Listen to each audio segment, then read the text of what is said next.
बिहार की सियासत में इन दिनों चिराग पासवान का बदला हुआ अंदाज चर्चाओं में बना हुआ है। पीएम मोदी के हनुमान माने जाने वाले केंद्रीय मंत्री और लोक जनशक्ति पार्टी के प्रमुख चिराग पासवान अब खुलकर नीतीश कुमार की सरकार पर सवाल उठा रहे हैं। ये वही नीतीश कुमार है जिनकी सरकार एनडीए गठबंधन का हिस्सा है, यानी चिराग पासवान अपने ही खेमे पर निशाना साध रहे हैं। अब सवाल ये है कि चिराग पासवान ऐसा क्यों कर रहे हैं? क्या ये कोई नाराजगी है या फिर चुनावी रणनीति?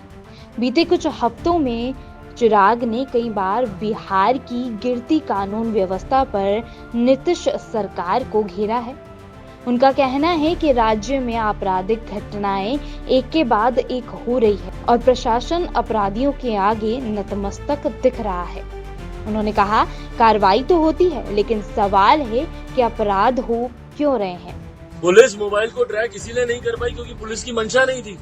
अपराधियों को संरक्षण देना इनकी मंशा थी। मिली भगत है भाई। लेन देन घूसखोरी का पूरा धंधा यहाँ पे चल रहा है। लगातार थाने में अपराधियों के द्वारा पैसा लिया जाता है और इसीलिए प्रशासन खामोश रहता है। ये सरासर गलत है। इसके ऊपर कार्रवाई होनी अत्यंत आवश्यक है। साफ है कि चिराग अब सिर्फ सवाल नहीं कर रहे, बल्कि बिहार के लोगों के बीच खुद को एक मजबूत विकल्प के रूप में पेश भी करने की कोशिश कर रहे हैं।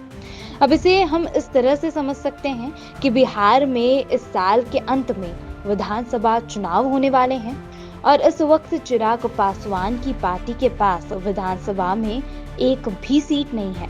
लेकिन चिराग ने पहले ही साफ कर दिया कि वो अपनी पार्टी को ज्यादा से ज्यादा सीटों वाली ताकतवर पार्टी बनाना चाहते हैं। यानी अब वे समझौते या भिक्षा के नाम पर सीटें नहीं, बल्कि दबाव बनाकर अपनी हिस्सेदारी चाहते हैं।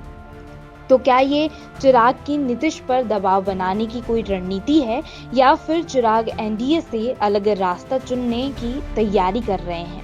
कुछ राजनीतिक जानकारों का मानना है कि ये चिराग का अपना बिहार प्लान है, यानी कि जमीन पर पेठ बनाने की उनकी व्यक्तिगत कोशिश, जिसमें उन्हें एनडीए या नीतीश की कोई परवाह नहीं है। साफ है कि चिराग पासवान फिलहाल दोहरी रणनीति पर चल रहे हैं।